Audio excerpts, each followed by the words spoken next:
성경을 한 단어로 압축을 하면 사랑이라고 할 만큼 이 신앙에 있어서 사랑은 아주 중요하다고 할 수 있습니다. 왜 중요하냐면 하나님을 사랑하고 이웃을 사랑하는 것으로 이 하나님의 자녀라는 것이 증명되기 때문이에요. 그리고 성경에서는 이 믿음, 소망, 사랑 이 세 가지가 항상 있을 것인데 사랑이 제일이라고 성경은 말하고 있습니다. 우리는 믿음으로 구원받은 자녀니까 하나님의 자녀니 우리가 서로 사랑합시다 라고 서로 많이 권면을 하지만 이것이 내가 마음 먹고 노력한다고 해서 쉽게 되는 게 아니라는 것을 우리는 너무나 잘 알고 있습니다. 즉 우리가 사랑해야지, 사랑해야겠다, 사랑해보자 라는 그 다짐만으로 되는 게 아니라는 거예요. 그러면 하나님께서 안 되는 걸 우리한테 무리하게 요구하시는 걸까? 라고 했을 때 이 질문에 대한 답이 오늘 설교 제목입니다. 사랑은 하나님을 의지하는 데서 출발한다 라는 것을 말씀을 통해 고찰해보는 시간을 갖도록 하겠습니다. 먼저 본문 11장 22절을 보면은 다음과 같이 얘기를 합니다. 22장 이 본문은 하나님께서 말씀을 지켰을 때 하나님께서 약속해 주시는 것인데 22장 전반부를 보면은 다음과 같습니다.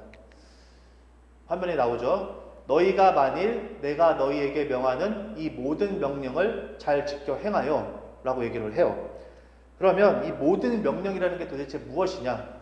신명기에 나옵니다. 1장에 나옵니다. 11장 1절 보겠습니다. 그런즉 내 하나님 여호와를 사랑하여 그가 주신 책무와 법도와 규례와 명령을 항상 지키라. 이게 하나님이 우리에게 주신 모든 명령이에요.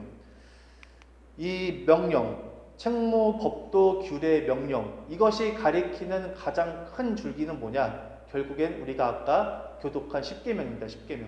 10계명은 무엇으로 이루어졌느냐? 크게 하나님 사랑, 이웃 사랑으로 나누어져 있어요. 그런데 22절 이 다음 구절, 후반부 구절을 보면은 하나님의 명령을 지킨다는 게 단순히 뭐 어떤 형식적으로 아니면 기계적으로 습관적으로 반응하는 게 아니라는 것을 명확히 말해주고 있습니다. 그래서 22절 후반부에 보면 뭐라고 나오느냐? 화면에 나오죠.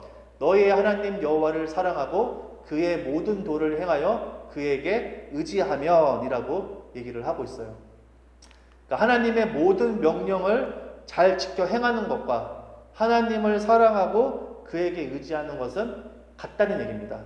다르지 않다는 얘기예요.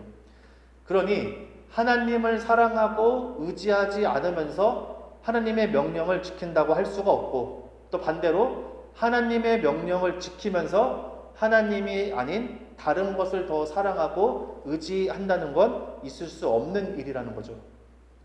여호와를 사랑하는 게 그럼 무엇이냐? 요한복음 14장 21절에 분명히 보여줍니다. 화면에 보면 다음과 같이 나오죠. 나의 계명을 지키는 자라야 나를 사랑하는 자니 라고 얘기를 해요. 그러니까 하나님의 명령을 지킨다는 게 뭡니까? 하나님을 사랑한다는 사실을 우리가 알 수가 있어요.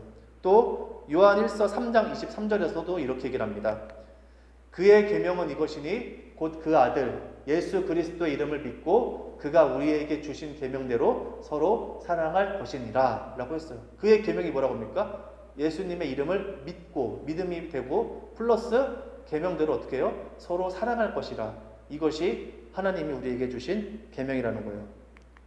이처럼 하나님의 말씀을 지키는 것과 서로 사랑하는 것은 하나로 연결되어 있다는 걸 우리가 알 수가 있어요. 그러면은 우리가 이것을 토대로 생각을 해봤을 때 구약의 이스라엘 왕국이 왜 멸망을 했느냐? 왜 멸망을 했을까요? 물론 우리가 다 알고 있어요. 영적으로 타락해서. 근데 이스라엘 사람들은 당시 이스라엘 민족은 진정한 의미에서 하나님을 사랑하는 게 무엇인지를 잘 몰랐어요. 잘 몰랐습니다. 세상 논리라면 무엇이냐?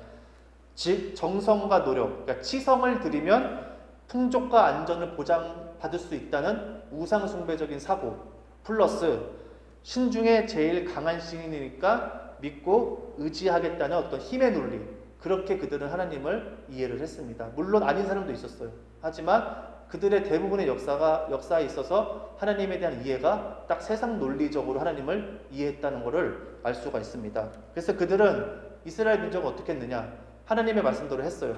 각종 제사와 절기를 중심으로 정성을 다하면 어떤 걸 기대했느냐? 하나님께서 평생 아무 걱정하지 않고 안전하게 지켜주실 것이라고 그렇게 여겼습니다. 그것만 생각했어요. 하나님 말 잘 들으면은 평생 걱정 없이 살겠구나. 그것만 계속 바라고 열심히 예배드리고 제사드리고 기도를 했습니다. 하지만 이스라엘 민족은 하나님께서 그들을 통해 하실 일 무엇이에요? 거룩한 백성, 이방인의 빛, 그리고 열방의 구원에 대해서는 관심이 없었습니다. 결국 이스라엘 민족에게는 각종 제사를 중심으로 예배와 기도는 있었지만 사랑이 없었어요. 하나님 사랑, 이웃 사랑을 이루지 못하였기 때문에 그들은 영적으로 타락할 수밖에 없었습니다. 사실 정확히 말하면은 이스라엘 민족이 하나님과 이웃을 사랑하지 않아서 신앙이 무너진 게 아니라 애초에 아브라함, 이삭, 야곱과 하신 약속을 지키기 위해 애굽에서부터 건져내시고 새로운 땅으로 인도하신 하나님을 인격적으로 사랑하고 마음을 다해 의지하지 않아서 일어난 일입니다. 첫 단추부터 뭔가 잘못된 거예요. 그러니까 그들의 믿음의 선조들은 정말 하나님과 교통했어요. 마음을 다했고 정말 사랑했고 정말 의지했어요. 야곱이 오죽하면은 허벅지 뼈가 부러질 정도로 해도 놓지 않았던 게 뭐예요? 하나님 아니면 안 된다는 거예요. 정말 내 인생이 하나님 아니면 안 된다는 그 정말 절절한 의지, 그렇게 의지를 했기 때문에 그런 건데, 이스라엘 민족은 하나님을 거기까지 다다르지 못했어요. 인격적으로 사랑하고 마음을 다해 의지하지 않았기 때문에 일어난 일입니다. 이스라엘의 멸망은. 그래서 우리가 그 성경탐구 예배 시간에 출애굽기를 보는데 이해가 안 가지 않습니까? 계속 하나님께서 10가지 재앙으로 이집트에서 건져내 주시고 바다도 가르시고 만나와 매출하게 주시고 물도 주시고 하는데 계속 그들은 틈만 나면 배반해요. 왜 그런 줄 아십니까? 이스라엘은 하나님을 사랑하지 않아요. 그냥 살기 위해서 먹을 거 줄면 그때 좋아서 또 하나님 믿겠습니다 하고 계속 세상적인 방법으로만 자꾸 생각을 하니까 하나님과 인격적으로 관계를 맺을 수가 없는 거죠. 그래서 하나님을 사랑한다는 건 뭐냐면은 그의 계명을 마땅히 지켜야 할 것으로 여기는 겁니다. 우리가 요즘에 하나님의 말씀대로 살아야 됩니다. 정말 알고 믿어야 됩니다. 정확히 알고 잘 믿어야 됩니다 라고 얘기를 하면은 그거는 옛날부터 지금까지 인기가 없습니다. 그건 우리가 옛날에 교회에 막 잘 됐다, 사람들 많이 모였다, 부흥했다고 하지만 그 옛날에도 제가 기억하기로는 정말 여러분 하나님 말씀대로 우리 하지 않으면은 우리 정말 구원 받는지 안 받는지 모릅니다. 주여 주여 하는 자마다 천국에 들어갈 것이라기 아니라고 했습니다. 정말로 우리가 하나님의 말씀대로 살지 않으면 정말 큰일 납니다 라고 그 말씀대로 전하는 목사님들은 그 시대 때도 우리가 속칭 새가 크지 않았어요. 정말 작은 교회였단 말이에요. 사람이 몰리지 않아요. 그런 데는 마찬가지로 지금이라고 별다를 거 없습니다. 지금이라도 마찬가지예요. 그렇기 때문에 하나님을 사랑한다는 건 뭐냐? 말씀을 막 억지로 지키고 막 하기 싫은데 이거 어떻게 해야 돼? 막 진짜 교회는 신앙생활하면 날 묶어놔. 신앙생활하면 나를 막 구속해. 그런 거는 이제 뭐냐? 하나님을 내가 사랑하고 마음으로 정말 하나님을 사랑하고 의지하지 않기 때문이에요. 거기서부터 진단이 내려지고 거기서부터 이것을 어떻게 이거를 회복해야 되는지를 생각을 해봐야 된다는 거죠.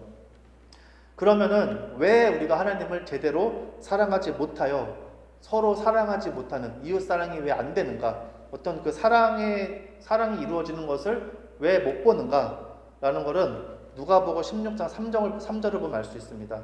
그 화면에 보면 다음과 같습니다. 너희는 하나님과 재물을 겸하여 섬길 수 없느니라 라고 했어요. 우리가 너무 잘 아는 것처럼 우리 인간은 영적으로 타락한 존재예요. 그렇기 때문에 어떻게 해요? 하나님은 완전한데 우리는 항상 결핍이 있습니다. 항상 결핍이 있어요. 자꾸 뭐가 부족함을 느껴요. 막 채우고 싶어. 나한테 계속 뭔가 부족함이 느껴집니다. 그래서 늘 이 하나님과 세상이 어떤 세상입니까? 세상은 경쟁, 이해관계, 힘의 논리가 전부예요. 서로 막 싸워서 어떻게든 뺏기는 게 전부인 세상인데 그 사이에서 갈등하고 우리는 유혹을 받습니다. 왜냐하면 이 죄로 타락한 인간의 눈에는 세상이 하느님처럼 능력 있고 영광스러워 보이기 때문이에요. 세상에서 잘 내가 살면은 내게 그게 능력이 되고 내 영광이 될 거라고 믿기 때문에 우리가 하나님과 세상 사이에서 계속 그렇게 고민을 하는 거죠. 그러면 세상을 살아가는 게 무엇이고 세상을 살아가면 어떤 결과를 낳게 되느냐, 이것도 요한일서 2장 15절에서 17절을 보면 알 수 있습니다. 화면에 보면 다음과 같습니다.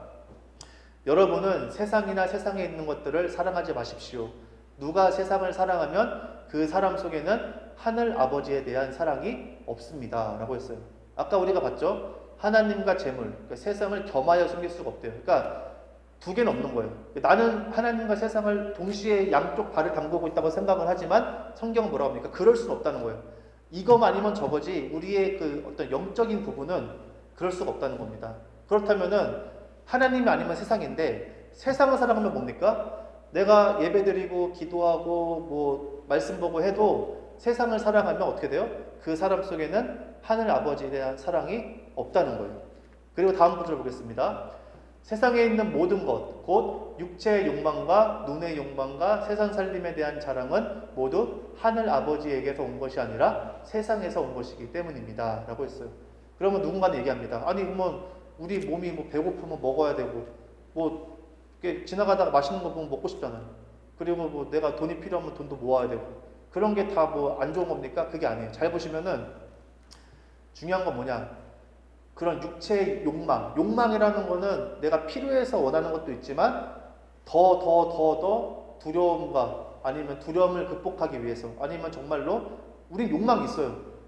적당한 걸 모릅니다. 인간은 계속 더 갖고 싶어요. 그렇기 때문에 내가 육체의 욕망, 그냥 내가 원하는 거예요. 내가 원하는 거. 그게 뭐 먹을 게 됐던 뭐가 됐던 기호, 뭐 취향, 뭐 삶의 스타일 다 뭐예요? 육체의 욕망이에요. 근데 눈의 욕망은 뭡니까?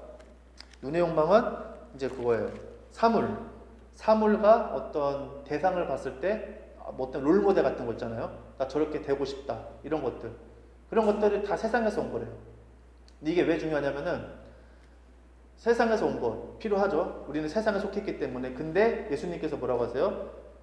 오늘 양식은 하루 먹을 것으로 족하라고 하셨잖아요. 그 주기도문 중에. 그게 그러니까 필요 없다는 게 아니에요. 필요한데 하루 내가 생활할 거 이상으로 생각하면은 어떻게 빠질 수 있어요? 세상을 사랑할 가능성이 높아진다는 거예요. 점점 거기에 빠질 수밖에 없다는 얘기입니다. 그래서 우리는 한 가지만 사랑할 수가 있어요. 다음 말씀 보겠습니다. 이 세상도 사라지고 이 세상의 욕망도 사라지지만 하나님의 뜻을 행하는 사람은 영원히 남습니다 라고 해요. 결국에는 다 사라지는 거예요.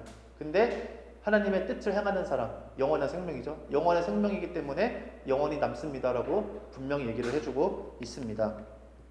그래서 한 가지만 사랑할 수 있어요. 한 가지만. 세상을 사랑하면 그 속에 하나님의 사랑이 없기 때문에 뭐가 안 됩니까? 이스라엘처럼 이웃 사랑이 되지 못해요. 할 수가 없어요. 이거는 나의 어떤 성품을 탓할 필요가 없습니다. 우리 기독교인들이 가장 이제 괴로워하는 게 뭐냐면은 나는 왜 이웃 사랑을 못하지? 나는 왜 사랑이 없지? 자꾸 자기를 막 탓해요.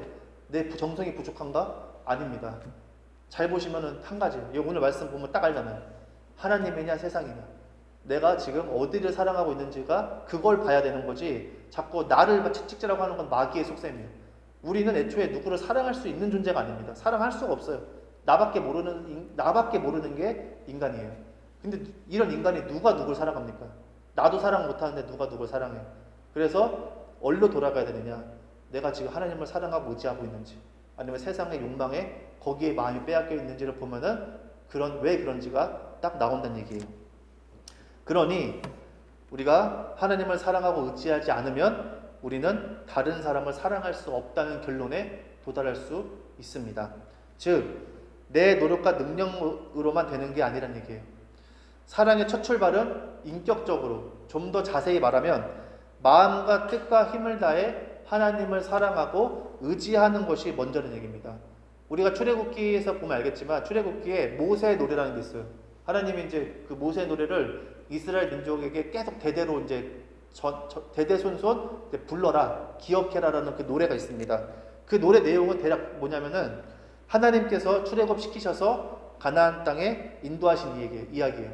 그럼 그 이야기를 듣고 하나님께서 이스라엘 민족이 대대손손 무엇을 깨닫기를 원하셨을까? 내가 가장 능력 있고 유일한 여호와 신이니까 나만 섬기라. 그 얘기가 아니에요. 그 얘기가 아니라 내가 너희를 사랑으로 애굽에서 건져내어 새로운 가나안 땅으로 인도하였다. 그러니 나의 사랑 안에 거하라. 우리가 서로 사랑하자는 얘기입니다. 애굽에 있을 때는 그들이 하나님을 예배할 수가 없었어요. 완전히 이집트 우상 숭배에 완전 빠져 있었잖아요. 새로운 땅으로 간 게 뭐예요? 다 청소하고 하나님과 이스라엘이 하나님이 예배할 걸 다 마련해 주시고 하는 거예요. 교제. 우리가 같이 서로 사랑하자. 그 얘기입니다. 야고보서에 뭐라고 합니까? 우리가 잘 아는 말씀. 행함이 없는 믿음은 곧 죽은 것이라고 했잖아요. 그랬듯이 하나님을 사랑한다면서 내가 타인에게 되게 무감각한 상태면은 나 힘든 것만 생각나고 남 탓으로 돌리고 나만 섭섭한 게 많으면 진짜 내가 하나님과 서로 사랑하고 있는지, 또 하나님을 사랑하기 때문에 내가 하나님의 그 계명을 마땅히 지켜야 할 것으로 여기는지 생각을 해봐야 됩니다.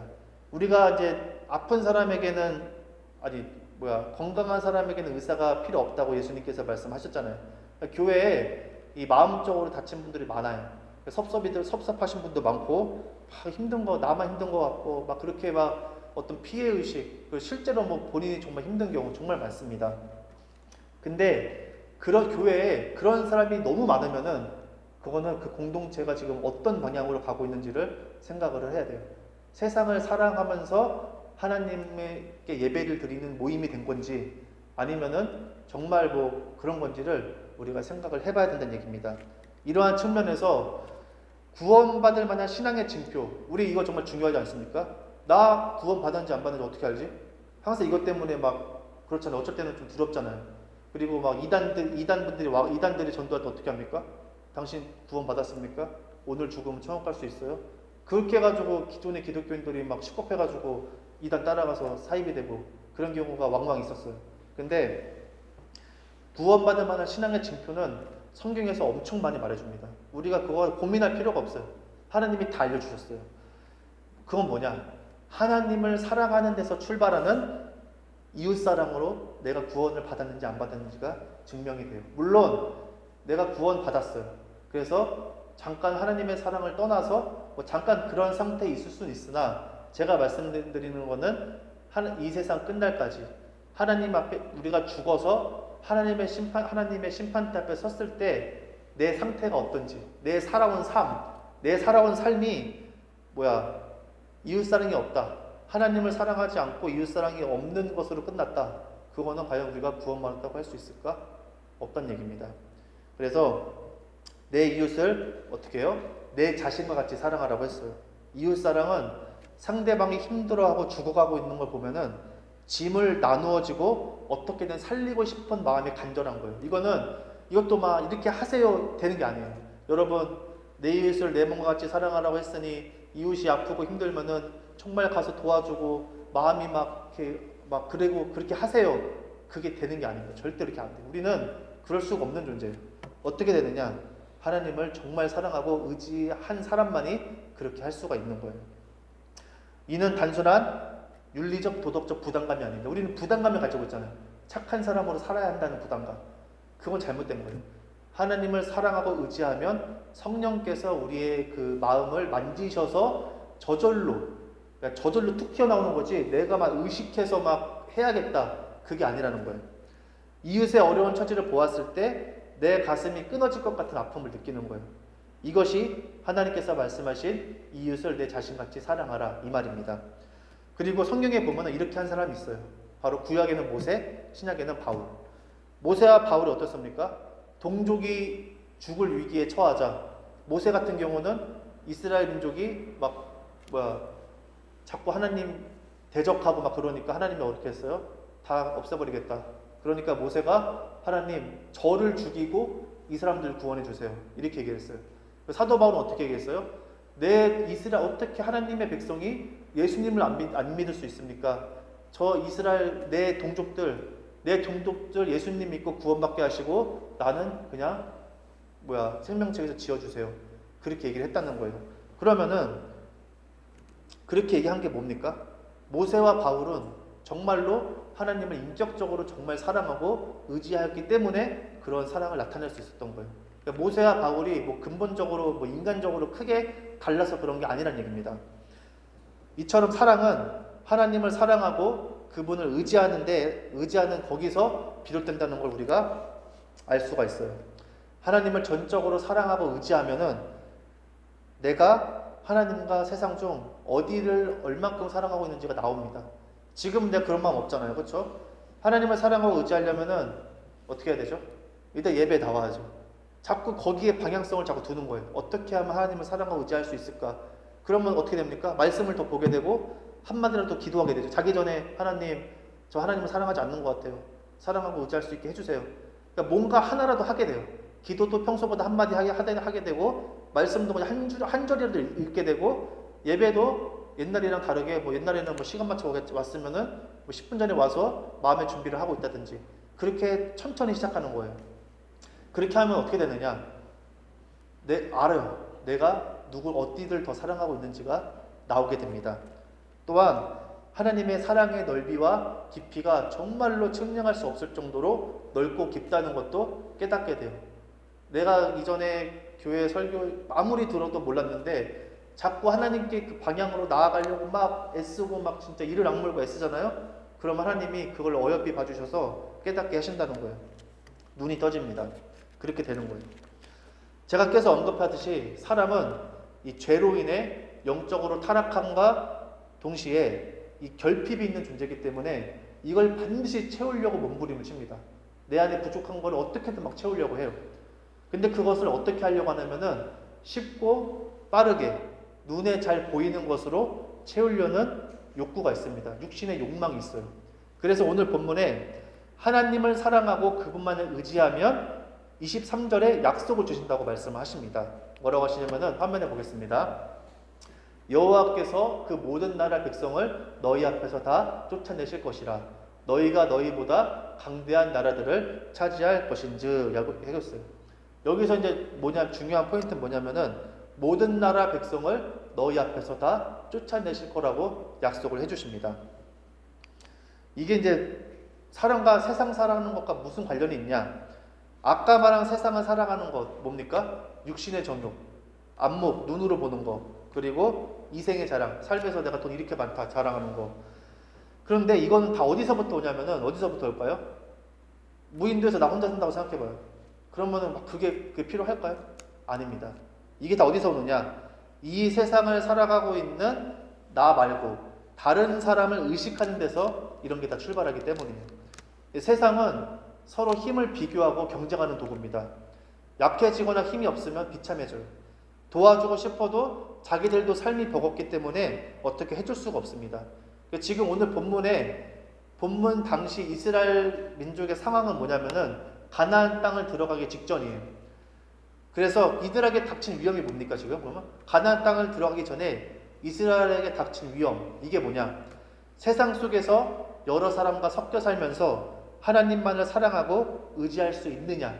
그게 지금 문제인 거예요. 지금 들어가기 전에 거기 가면은 가나안 땅 들어가잖아요. 이스라엘보다 다 세요. 다 세고 사람 수도 더 많고 더 무기도 좋고 더 막 강하단 말이에요. 몸도 튼튼하고 막 그렇단 말이에요. 이스라엘 민족보다. 그런데 나보다 더 형편이 낮고 잘 살고 강한 하나님을 믿지 않는 다른 민족을 보면 어떻겠어요? 이스라엘 민족이 욕망이 발동하는 거예요. 나도 쟤네들처럼 튼튼해지고 싶다. 강해지고 싶다. 나도 쟤네들처럼 땅도 넓어지고 싶고 식량도 막 이렇게 쌓아놓고 싶다. 나도 쟤네들처럼 막 좋은 무기, 좋은 물건 막 이런 거 갖고 싶다. 그런 생각이 드는 게 당연하다는 얘기예요. 그래서 세상 사랑에 참여하고 싶은 유혹을 안 받을 수가 없는 거죠. 그리고 다른 민족도 마찬가지로 내가 더 많고 강해도 나보다 약한 민족을 보면 도와주고 싶은 마음이 들까요? 아니면 뺏고 싶은 마음이 들까요? 그렇죠. 이상해요. 그렇죠.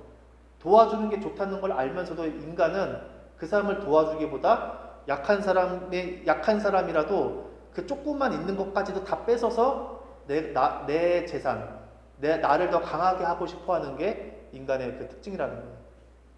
그래서 서로 이렇게 세상을 사랑하려는 욕망 때문에 먹고 먹히는 현실 속에서 하나님께서 말씀하시기를 뭐라고 하시느냐. 우리가 지금 이런 현실을 살아가고 있잖아요. 태배 성배도 그렇잖아, 그렇지? 세상을 살아가면은 다 먹고 먹히는 거예요. 이해관계. 물론 그 안에 뭐 사람도 있고 하지만 세상을 돌아가는 건 경쟁 구도입니다. 근데 그 세상 속에서 살고 있는 하나님의 자녀에게 하나님께서 무슨 약속을 해주시냐? 나를 사랑하고 나를 의지하면, 그럼 어떻게 한대요? 모든 나라 백성을 너희 앞에서 다 쫓아내실 것이다. 그 얘기입니다. 왜 쫓아내요? 그 백성이 지금 다른 민족이 내 앞에 왜 온 거예요, 지금? 왜 왔을까? 나랑 친구하자 이렇게 해서 온 걸까? 아니라는 거예요. 뭐 친구하자라고 손을 내미는 것 같지만 그 마음에는 뭐예요? 언젠가 쟤네 거 내가 뺏는다. 그 마음을 갖고 왔기 때문에 하나님께서 그렇게 말씀하신 겁니다. 하나님을 사랑하고 의지하면, 즉 어떤 상황이 와도 두려움 없이 살게 해주겠다. 그 얘기입니다. 어려움이 와도, 어려움이 안 온다는 게 아니에요. 어려움이 와도 그것을 해결해 주시겠다는 얘기입니다. 심지어 어떻게 해결해 주시냐면은 너희보다 강대한 나라들을 차지할 것이다. 네가 싸워서 절대 이길 수 없는 그 나라들까지 내가 차지하게 해줄 것이다. 그 얘기를 하고 있는 겁니다. 내가 생각했던 것보다 더 큰 것을 주심과 동시에 나를 사랑하고 의지하면 세상을 사랑하지 않도록 인도해 주시겠다는 얘기입니다. 물론 그 과정에서 우리가 말씀과 기도로 그 유혹과 욕망의 터널을 뚫고 가야 돼요. 정말 우리가 진심으로 하나님을 사랑하기를 원한다면 하나님은 다 들어줍니다. 문제는 뭐냐? 내가 그러고 싶지 않아서요. 항상 그게 문제죠. 이어서 본문 24절을 볼게요. 24절 화면 보겠습니다. 너희의 발바닥으로 밟는 곳은 다 너희의 소유가 되리니 너희의 경계는 곧 광야에서부터 레바논까지와 유브라데 강에서부터 서해까지라 라고 얘기를 했어요. 그러니까 하나님께서 허락된 범위 내에서 밟는 곳은 다 너희의 소유가 된다. 근데 중요한 건 뭐냐면은 지금 너희의 경계는 하나님의 경계가 있어요. 경계 하나님은.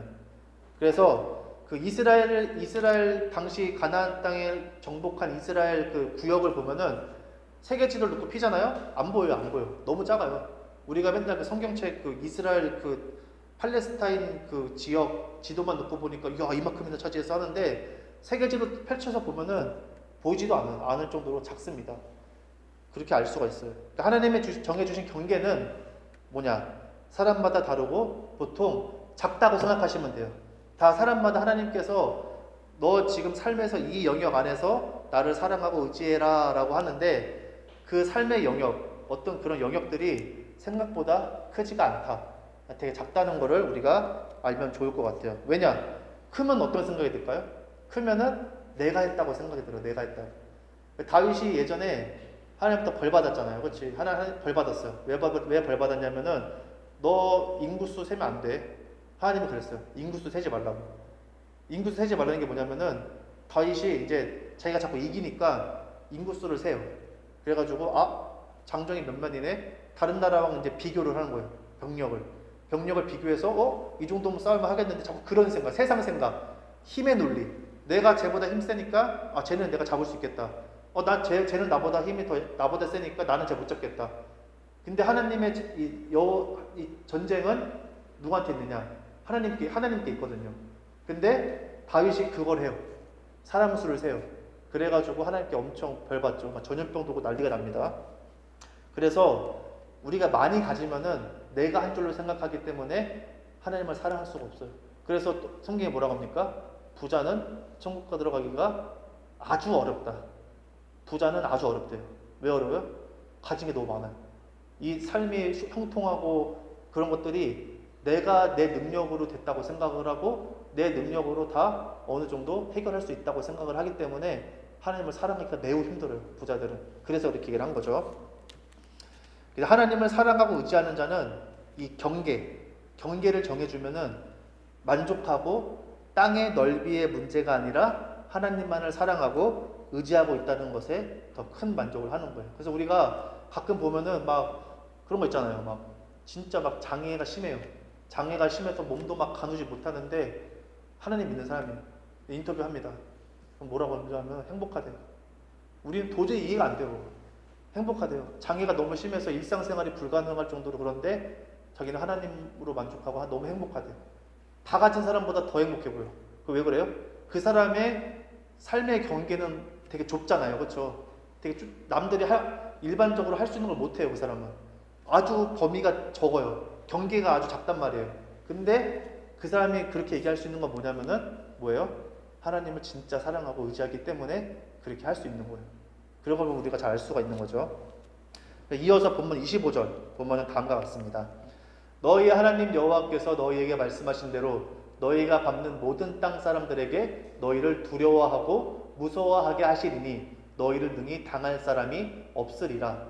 이거 무슨 약속입니까? 하나님을 사랑하고 의지하면 이렇게 해주신대요. 이게 의미가 있습니다. 이전에는 세상을 두려워하고 무서워하였으나 하나님을 사랑하고 의지하면 어떻게 되냐면 반대가 돼요. 세상이 하나님의 백성을 두려워하고 무서워하게 하십니다. 왜냐? 서로 사랑하는 것으로 하나님의 빛을 나타내기 때문이에요. 여러분, 사랑은 이 세상에 없어요. 물론 있는데 하나님께서 말씀하시는 사랑, 그 사랑은 이 세상에 존재하지 않습니다. 그래서 빛인 거예요. 그래서 그 빛을 보잖아요. 그럼 세상이 두려워합니다. 마치 이런 거예요. 총을 쏘면은 총알이 안 나가는 거예요. 그게 두려운 겁니다. 막 자꾸 총을 쏴. 근데 총이 안 나가 계속. 그러면 어떻게 돼요? 서로 죽이려고 붙었는데 총이 안 나간다니까요. 총이 안 나가니까 두려움을 갖잖아요. 그런 겁니다. 그런 논리예요. 그러니까 우리가 이 말씀을 현실에 적용해 볼 수 있습니다. 오늘 말씀을 하나님을 믿는 사람들이 모인 교회에 서로를 사랑하는 마음과 행위가 없는 건 예배가 없어서도 아니고 기도가 없어서도 아니고 말씀이 없어서도 아니에요. 그건 바로 하나님을 사랑하고 의지하지 않기 때문입니다. 그 마음에 하나님과 세상 사랑하는 마음이 섞여 있기 때문이에요. 엄밀히 말하면 섞여 있는 게 아니라 세상을 사랑하는 것에 마음이 빼앗겨서 그렇습니다. 세상을 사랑한다는 건 결국 철저한 이해관계 속에 있고 더 나아가서는 반드시 내가 아닌 다른 사람 걸 빼앗아요. 착취하는 구조입니다. 요즘에 뉴스 기사가 또 났더라고요. 어느 교회 목사님이 크게 하셨대요. 돈을 많이 꿀꺽 하셨어요. 그래가지고 이제 막 난리가 났는데 그 돈 많이 꿀꺽했고 또 어느 목사님은 이제 성도들 수도 그렇게 많지 않은데 그 규모에 비해서 많이 써요. 자녀들 두세 자녀들 다 외국으로 유학 보내고 학비 다 막 충당해가지고 막 그렇게 하는 거. 그리고 가족에 비해서 막 큰 평수 아파트를 성도들이 헌금으로 사고 외제차 타고 다니는 그런 논란과 이슈들. 왜 그런 겁니까? 왜 이런 게 나타나느냐? 간단합니다. 사람들이 복잡하게 생각할 필요가 없어요. 그분은 하나님보다 세상을 사랑하기 때문에. 그러면은 성도를 사랑할 수가 없어요. 그렇게 되는 겁니다. 참 간단한 구조예요. 그러니까 훌륭한 목사님도 훌륭한 성도도 마음 뺏기면은 누구나 그렇게 되는 거예요. 우리가 그래서 막 예전에 전 목사님 왜 안 그랬는데 왜 저렇게 됐나? 답은 간단합니다. 처음에 하나님 사랑했어요. 근데 어떻게 됐어요? 세상의 마음을 빼앗겼어요. 세상을 사랑하게 된 거예요. 원래는 안 그랬는데. 그러니까 남의 것을 잡고 내 결핍, 내 부족한 것, 내 육신의 욕망, 내가 너무 가난하게 살아서 먹지도 못하고 좋은 데서 못 살고 내 자식들도 너무 막 아무것도 못 해줬는데 거기에 이제 욕망에 휩싸여가지고 그렇게 그걸 어떻게 채워요? 다른 사람 거 뜯어가지고 채우게 되는 거예요. 왜냐? 하나님을 사랑하고 의지하지 않기 때문에 그런 겁니다. 그럼 반대로 성도는 어떻습니까?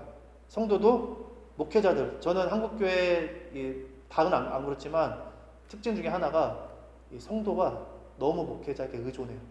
너무 이렇게 의존합니다. 그러니까 목회자 보고 물론 목회자가 중요하죠. 그것 때문에 넘어지기도 하니까. 근데 너무 심해요. 제가 봤을 땐 너무 의존해요. 그러다 보니까 어떻게 됩니까? 막 정죄하고 판단하고 옷은 왜 저렇게 입었냐, 왜 저렇게 생겼냐, 별의별 거 가지고 그렇게 막 비판하고 막 감시하고 말씀 제대로 한 거 맞나, 틀리지 않았는가 막 그렇게 체크하고 그런 사람도 많지는 않아요. 되게 극소수지만 왜 그렇게 또 막 대리만족하는 거예요. 대리만족. 자기의 어떤 욕구, 어떤 그 불만들을 분출을 하는 거죠. 그러면 그 자기 상처받은 것들 다 그런 거 다 뭐예요? 내 결핍이잖아요. 상처. 그 상처 누가 치료해줘야 돼요. 그러니까 그걸 누구한테 자꾸 받으려고 해요? 교회, 그리고 그 교회 목사님으로부터 보상받으려고 하는 겁니다. 근데 그건 진짜 그거 결국은 뭐예요? 세상을 사랑하기 때문에, 하나님을 사랑하지 않기 때문에 그럴 수밖에 없는 거예요. 그러니까 그것도 그 사람을 탓할 게 아니라 더 깊이 들어가면은 세상을 사랑하기 때문에, 하나님을 사랑을 모르기 때문에 그렇게 할 수밖에 없는 거예요. 이걸 알면은 그런 성도들이 봐도 막 저 사람 왜 저래 진상이야 이렇게 되지 않아요. 저 사람 지금 너무 하나님 사랑 모르는구나. 되게 안타까운 거죠. 그래서 그럴수록 어떻게 됩니까? 성도들은 대부분의 성도들이 많잖아요. 그래서 성도들이 막 상처받고 해가지고 막 지금 교회가 난리인데, 그럴수록 성도는 어떻게 되느냐? 대부분 사람들은 교회 안 나가요. 다 끊어버려요. 그거는 마귀가 아주 박수칠 일입니다. 마귀의 전략이 아주 성공한 거예요. 그렇게 해서 사람들 교회 안 나가잖아요. 마귀가 엄청난 지금 승률을 올리고 있어요. 근데 그럴수록 안 됩니다. 만약에 내가 상처받고 또 교회로 인해서 내가 그런 상처를 받았다. 그럼 어떻게 되느냐? 그럴수록 더 눈물로 하나님을 사랑하고 의지하기를 피 터지게 싸워야 돼요. 그 길로 피 터지게 나아가야 됩니다. 왜 피 터지도록 해야 되느냐? 마귀가 그 틈을 타서 휘젓고 다니기 때문이에요. 배우자 간, 부모와 자식 간도 마찬가지입니다. 다 하나님이 없으니까 사람으로부터 내 욕망과 결핍을 채우려고 하는 거예요. 간혹 어떤 사람은 이런 사람도 있어요. 나는 누구도 의지하지 않는다. 혼자 다 잘 지낼 수 있다. 라고 하는데, 그런 스타일은 돈이 없으면 그렇게 살 수가 없습니다. 그렇잖아요. 나 혼자 시대, 나 혼자 하고 싶은 거 하고 살려면 딱 한 가지만 필요해요. 사람 없어도 돼요. 근데 돈은 있어야 돼요. 돈 없으면 아무것도 못해요. 그래서 나 혼자 하는 사람은 돈을 사랑하지 않을 수가 없습니다. 그것만이 나 혼자만의 세계를 지킬 수 있는 유일한 최소한의 방패이자 수단이기 때문이에요. 물론 하나님 없어도 잘 지내는 개인, 가정 있어요. 욕심 없이 정말 세상 사랑보다 관계를 중요시하는 그런 경우도 있습니다. 그러나 그것도 어느 정도 생활이 유지되니까 가능한 거지, 정말 힘든 상황 가운데서는 그걸 유지하기가 쉽지가 않아요. 그 예가 성경에 있잖아요. 욥의 아내 어떻게 했어요? 욥의 아내 남편이 하나님으로부터 인정받는 사람이에요. 신앙이 있었어요. 근데 갑자기 자식 다 죽고 집안 거덜라고 하니까 욥의 아내가 뭐라고 합니까? 남편한테 하나님을 욕하고 죽으라. 그렇게 해서 하나님을 욕하고 죽어라. 상황 바뀌니까 확 변해요. 그래서 상황이 지켜주는 거지 쉽지 않다는 거예요. 설사 정말 많이 양보를 해서 정말 어려운 상황에서도 서로 사랑하는 가정 있습니다. 있어요. 정말 있어요. 근데 그게 가장 슬픈 거예요. 왠지 아세요? 예수님이 아니면 우리는 구원을 못 받아요. 근데 그렇게 예수님 말씀처럼 사는 사람이 있단 말이에요, 세상에. 근데 그런 사람이 예수님만 안 믿어. 그게 가장 진짜 너무 마음 아픈 거예요. 그렇잖아요. 그래서 그것만큼 슬픈 일도 없습니다. 하나님께서 내 계명을 지키는 자는 서로 사랑한다고 했을 때, 그 사랑은 어디서부터 난 거냐? 내 사랑이 아니라 하나님으로부터 난 사랑이며 하나님만이 하실 수 있는 거예요. 그래서 우리는 하나님을 사랑하고 의지하지 않고서 진정한 의미에서 그분의 모든 명령을 지킬 수가 없다는 얘기입니다. 사랑이 무엇인지에 대해서 성경은 다음과 같이 얘기합니다. 화면에 보면은 모든 것을 참으며 모든 것을 믿으며 모든 것을 바라며 모든 것을 견디느니라 라고, 이게 바로 성경에서 말하는 사랑이에요. 그 다음에는 나는 너에게 이르노니 너희 원수를 사랑하며 너희를 박해하는 자를 위하여 기도해 주래요. 이게 가능합니까? 세상 논리는 세상에 이런 거 없어요. 세상에 또 사랑이 있어요. 사랑이 있는데 이런 사랑은 없습니다. 그렇다고 이게 우리가 말씀을 알고 신앙생활을 좀 해본 것으로 되느냐? 그렇지 않다는 거죠. 하나님을 온전히 사랑하고 의지함으로써 세상 사랑과 완전히 이별을 해야지만 가능한 것이라는 것을 우리가 잘 알 수가 있습니다. 그래서 모든 걱정, 두려움, 결핍, 무거운 짐 이런 것들 다 하나님께 얘기하고 하나님께 우리 의지를 해야 돼요. 하나님만이 나의 구원이시라는 감사의 고백을 우리가 할 줄 알아야 됩니다. 또 힘들고 어려울수록 우리는 어떻게 해야 되느냐? 예배의 자리에 내 몸을 끌어다 앉히고 겸손히 하나님의 도우심을 믿음으로 끝까지 바라는 게 중요해요. 힘들고 어려울수록 예배를 안 나가는 게 습관처럼 된 그런 경우들이 너무 많아요. 근데 힘들고 어려울수록 진짜 이를 악물고 예배 자리에 나오는 게 그게 살 길이라는 것을 우리가 분명히 알아야 됩니다. 그리 한다면 우리가 서로 사랑하여 하나님의 계명을 지키는 정말 기쁨이 넘치는 자녀의 삶을 살아갈 수가 있어요. 우리 모두가 오직 하나님만을 사랑하고 의지하여 서로 사랑하기를 예수님의 이름으로 소망합니다. 기도하겠습니다.